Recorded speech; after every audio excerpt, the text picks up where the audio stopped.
Today's daf, Bez Hashem, is daf Kuf Mem Hey Amid Aleph. Kuf Mem Hey, 145. We're going to start from four lines from the top. Lema. Um, we're discussing over here an interesting topic. Baruch Hashem, I can say I made a few shidduchim. However, one of them that never got married. The engagement broke. And the question, always you get back the gifts and you have to give it back. Baruch Hashem, each side got married and it was a good outcome. However, our Gemara is discussing over here is what happens. Does a woman who got engaged and then the marriage didn't work out or they broke off before they got to the wedding, does she have to give back the kesef kedushin? Okay, hi, Lewis. We just began. So we're discussing over here a woman who got engaged and the marriage broke off. They didn't go to the chuppah. So now everything goes back, whatever. The question is, does the woman have to give back the kesef kedushin? Let's say the ring is $1,000. Does she have to give back the ring? So the Gemara says, Lema, let us say, Tnuli Bali Esmach boy. The woman could say, I'm not at, let's say he died, right? Now the question is, does she have to give back the ring to the family? So she's going to say, give me my husband back and I'll be happy with him. You see, Tnuli Bali, give me my husband back and I'll be happy with him. So according to that opinion is that she doesn't have to return back the ring because it's not her fault. I mean, if her husband died before they went to the chuppah, so she can say, I don't want to return it. I want to get married, and therefore you can't force me to return back the kedushin. So that, says the Gemara's Tanoi, is a machlekes Tanoim whether the woman has to return back the ring or not. The Tanya we learned in the Brisa. Hama'aris is isha, someone who gets engaged to a woman and writes a ksuba. So sometimes you usually wait to write the ksuba till the wedding, but they wrote it by the engagement. Again, the engagement in the time of the Mishnah was they gave a ring, and then a few months, like a half a year later, they got married under the chuppah. So, and then the marriage broke off. Okay, she got engaged. A man got engaged with a woman, and the marriage broke off. So she gets her ksuba. Basula gaiva masayim balmona mona. It depends. If she's a basula, she collect her ksuba of 200, and if she's an almona, she collects her ksuba of 100. So now the question is, what about the ring for the kedushin? Malkam shenahaku lahachzik kedushin. If it's a minig of the place that when a marriage breaks off, you have to return the kedushin money, machzirin, then you have to return it. If it's a place where you don't, the minig is not to return the kedushin money, right? You don't have to return it. So it depends what the custom of the place is. Some places, they return it, and some places they don't return it. And so that's the words of Rab Nosson. Rabbi Yehuda Hanasi says, and he seems to say the same things as what Rab Nosson said. The Amos Amru, it's the truth. Let it be told. If the custom of the place is to return, machzirin, you return the kedusha money. If it's a place that you don't return the kedusha money, ein machzirin, you don't return. You don't have to return the kedusha money. So the Gemara jumps right away. It says, Rabbi Yehuda Hanasi, Hainu Tanakama. Rabbi Yehuda Hanasi is saying the same thing as the Tanakama, that we don't really have a clear sock over here. It depends on the minhag hamakam. Some places they return the ring, some places they don't have to return the ring. So Rabbi Yehuda Hanasi and Rabbi Nosson are saying the same thing.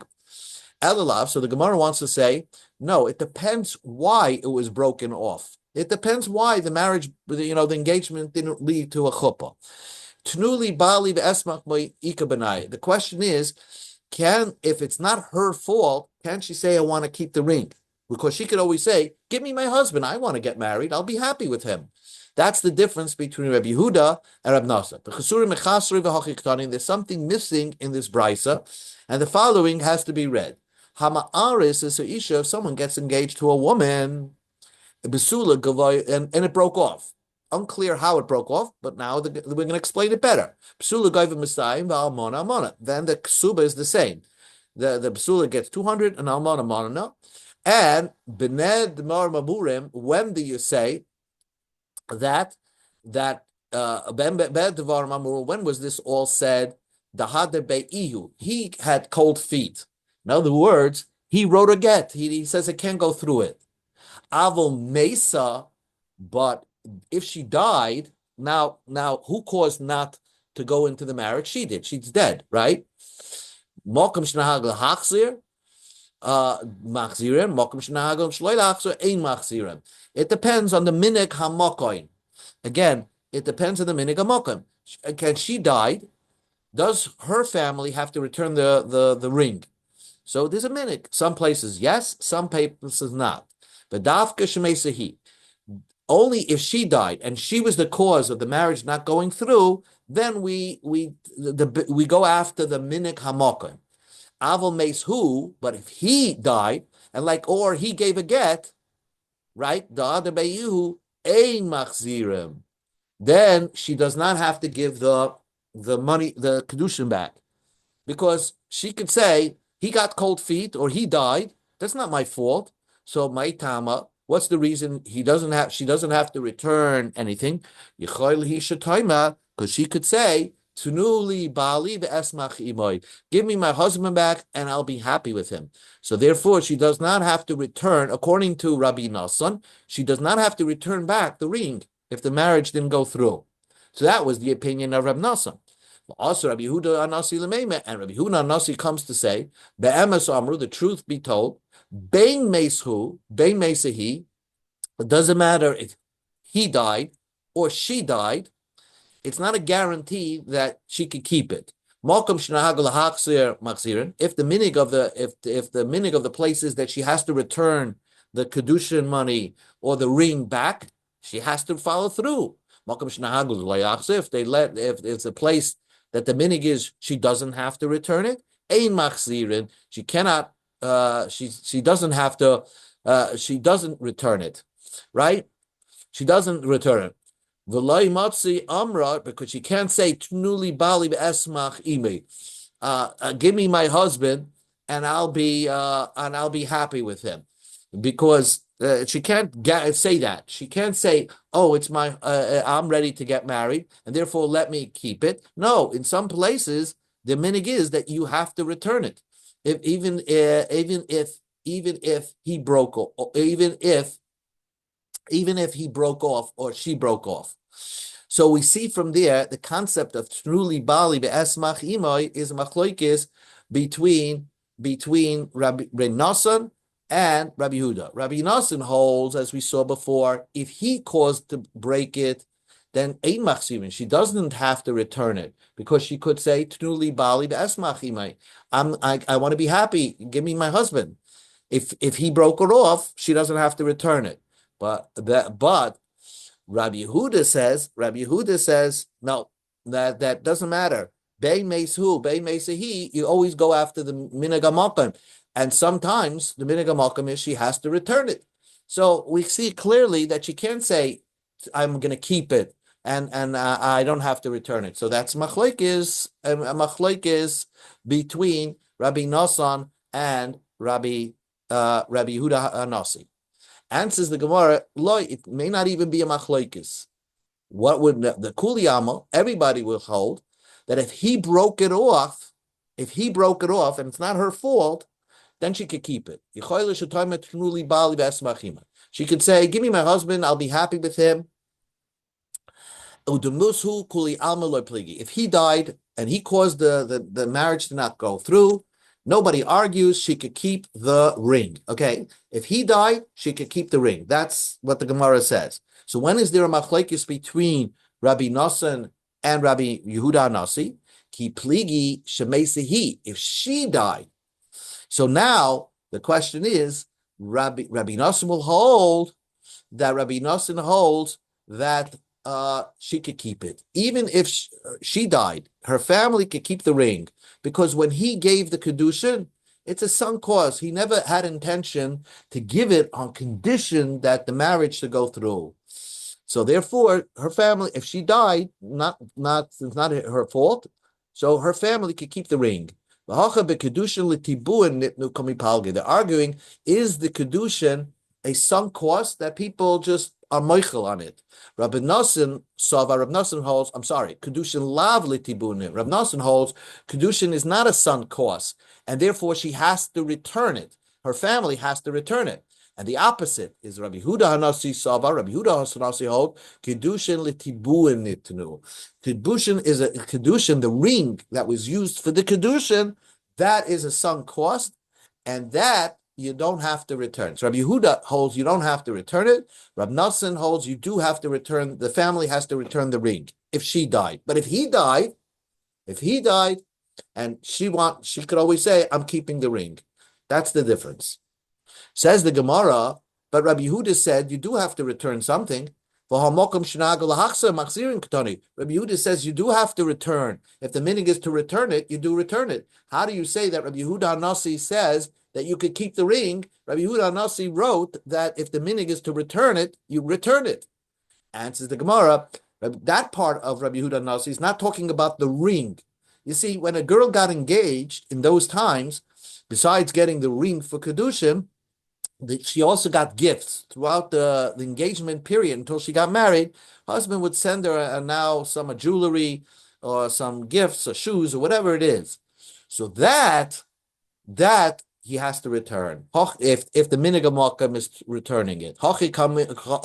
This is what Rabbi Yehuda said. The sivloinais vaday makam shunahagel hachzir.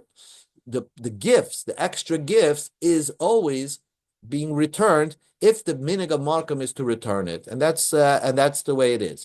So that part, Rabbi Yehuda Nasi is not talking about the ring. The ring she could keep, her family could keep. It's the savlunas, the sivloinais, which is the gifts that if the minig is to return it, she has to return it.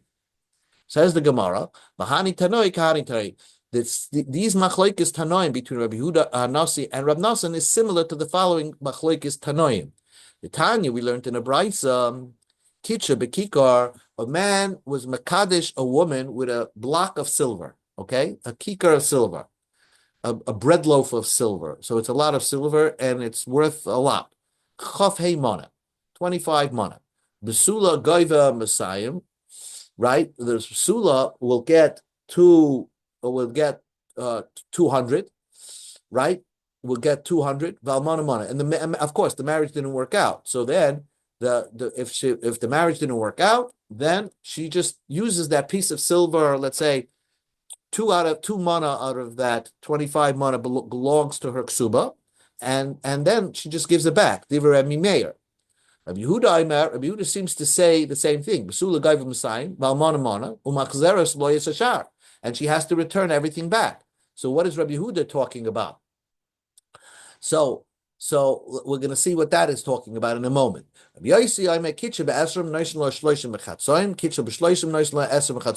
Also cryptic.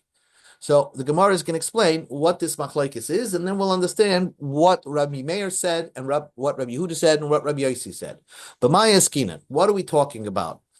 That after the marriage didn't work out, she could use the block of silver to collect her ksuba. B'maya Skina, what are we talking about? If we're talking about she died, mi isla ksuba, does she collect her ksuba? I mean, there's no ksuba if she was the one that died. Who? The husband died, the guy that made the erison died. Amai machzeres lo sha'ar. Why does she have to return the balance? If he was at fault, the name of lay, she could say, Tunuli Bali Basmachimad. Let me keep the Kedushin money for the ring because I'm ready to get married. Why do I have to return everything to balance? The Ella says the Gemara Be'eshis Yisrael Shazinsa. We're talking about that he had to divorce her, right? He didn't die. He actually divorced her. And why did he divorce her? Because he found out that she did znus. Uvamai. And what are we talking about? If she did beratzain in a woman, a wife that did znus, you can't stay with her. So if she did it willingly, isla ksuba, does she get a ksuba? She, of course. So how could she collect the ksuba if she willfully did adultery? If she did adultery, it was like a rape or something like that. So Mishra Sharyale, then she's permitted to stay with her husband.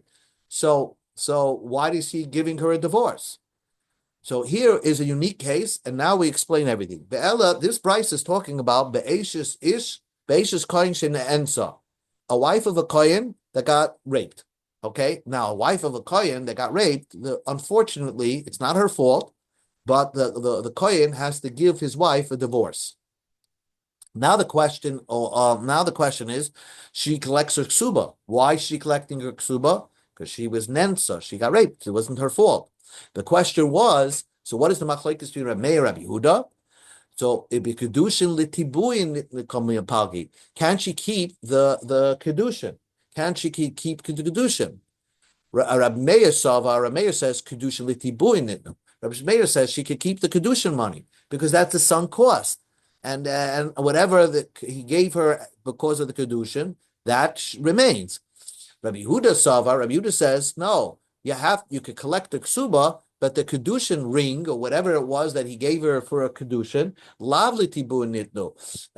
Therefore, it's not a sunk cost, and therefore he has to return it. That's why Rabbi Yehuda emphasized he has to return the balance. She could only collect the ksuba and nothing else. Rabbi Yossi had a doubt. Is it a sunk cost, the kedushin, or not? And therefore you split it. In other words, that part of the kedushin, is split in half, and she returns part of it, and she gets to keep half of it. You have to know what the cheshbon is, but that's what it is. Rav Yosef said. Amar Rav Yosef bar Yumi, Amar Rav Nachman, in all the places that the minig was to return, that you have to return the kedushin ring, machzirin, you have to return it. And where was Rav Nachman referring to? V'tirgamot Nehardoi, the city of Nehardoi in Iraq. There, they all agreed that you return the kedushin money when the engagement did not work out. Shar Bavel Mai, what's the din by the rest of Bavel? Nador is just one city in Bavel, in Iraq. But what about the rest of the places? So Rav Yosef Damar Taveu, my Hare Hadri, you return the presents. The presents go back, of course, but Kedushin Loy Hadri, the Kedushin money does not go back. Again, Kedushin could be Litabuin, it's a sunk cost. The husband was Meichelit. Amar Papa gives you the final.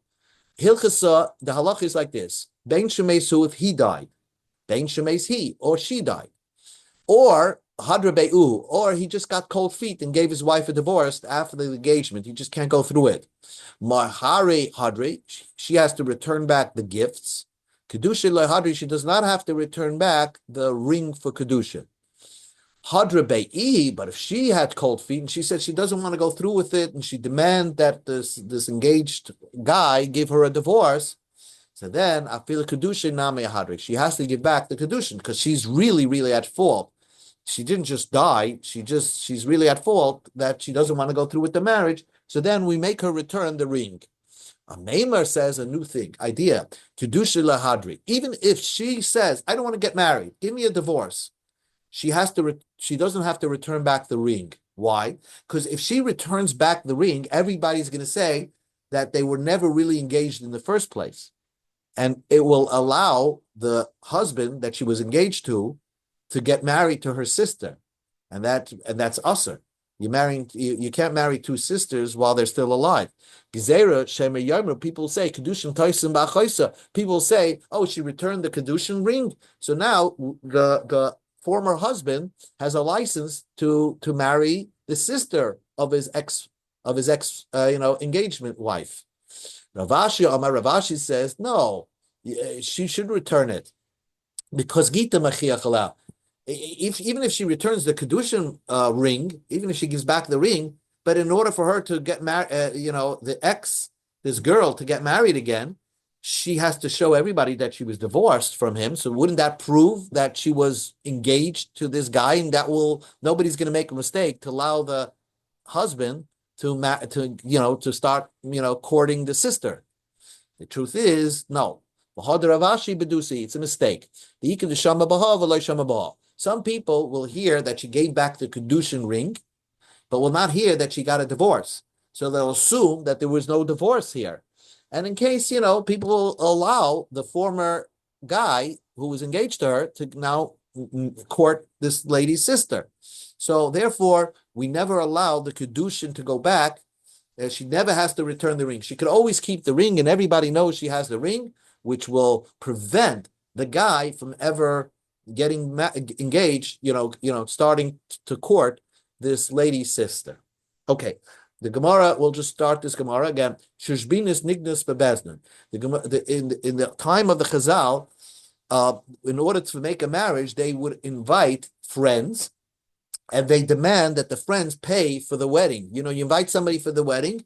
It was very interesting. You demanded that the guy come with a gift and pay for his food at the wedding. But the reason why they allowed this to happen is because the assumption was when your friend gets married, you're going to come back and pay for his wedding and give him a gift.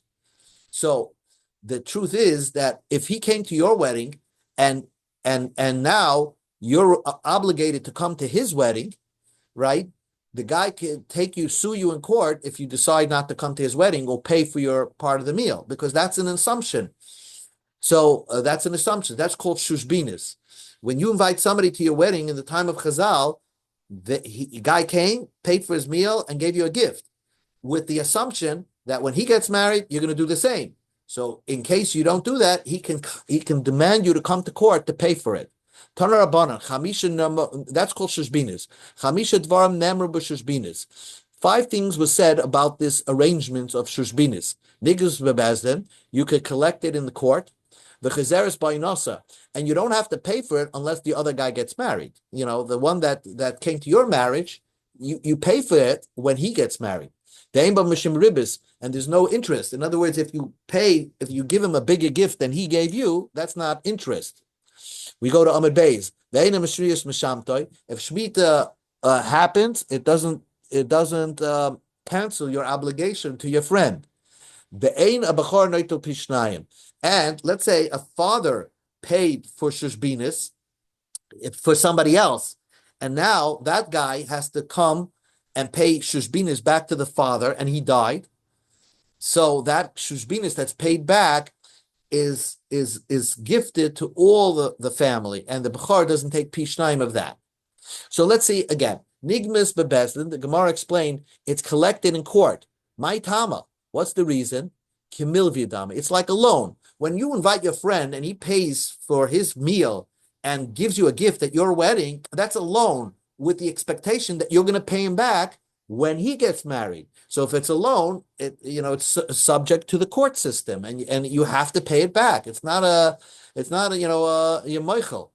The aim ba mishim ribis, the lava daiti de chachiyavle. It's not ribis because you could give less than what your friend gave you, or you could give more, but it's not done because of interest, so there's no interest involved here. The einam shim is shamta, the laikrina belayigosh, because it is no shmita that will cancel it, because you can't collect it early. It's something that cannot be collected earlier than when the time is due. So let's say the guy gets married after Shemitah, you're still obligated to come to his wedding and pay for your meal and pay for the gift that similar gift that he gave you. If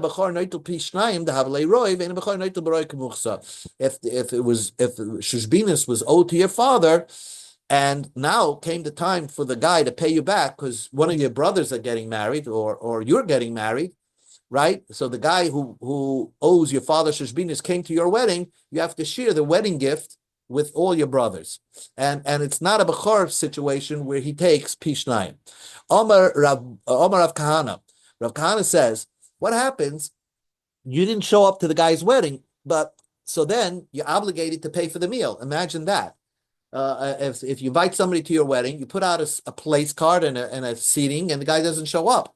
So you're still obligated to pay. If you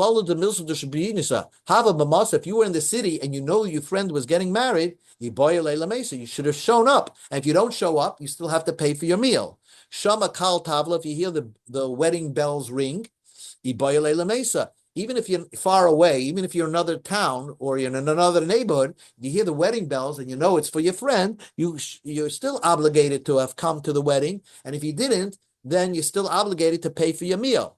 But loy shamakal tavle, if you didn't hear, if you live in a faraway place and you didn't hear the wedding bells, so iboyle laiduye, so your friend should have sent you an invitation to come, and therefore tarumis islay, you have a complaint against him, but shalom and mishalom, you still have to come and pay him back, because you still owe him some gifts or something. He came to your wedding, so therefore the Gemara is going to say over here that you don't have to pay for your food. So like this, V'at kama, Amar Abaya, at kama. How much could you deduct for food? Amar Abaya and Hage b'nei Ganona adzuzah, a tulazuz. So a zuz you can deduct from the meal, but for the rest of that, because I see b'kape ochle b'kreisi. Let's say you owed him a zuz, so then you don't have to pay for anything. Because let's say he came to your wedding and only paid you a zuz, so you only owe him a zuz. So basically, he paid for his meal by your wedding. You're supposed to pay for a meal by his wedding, but he forgot to tell you he's getting married. So you don't owe him anything. But let's say he paid arba. Let's say he gave you 4 zuz as a present for your wedding. So when you have to go back and he forgot to tell you to come to the wedding, so then all you have to give him is mishalim palgi. You have to give him half of 4. You have to give him 2 zuz. 2 zuz you can deduct for the food, because he probably put out, because he expected you to give him a higher gift. He probably put out some better food. So therefore, it was his fault that you didn't know that there was a wedding. So instead of giving him 4 zuz, you give him 2 zuz. But here we'll stop. It depends on the importance of the guest. If he was an important guest and you put out a lot of food, and he put out a lot of food, and you can deduct that amount, but still you have to make up and pay him back for the gifts that you owe, because he came to your wedding and paid for his meal and gifts. So you have to come to his wedding, but since he didn't tell you about it, so you don't have to pay him for the food that he put out for you, but you still have to give him for his gifts. All right, we'll continue with this topic, Tanur Rabbanan, and other interesting topics tomorrow.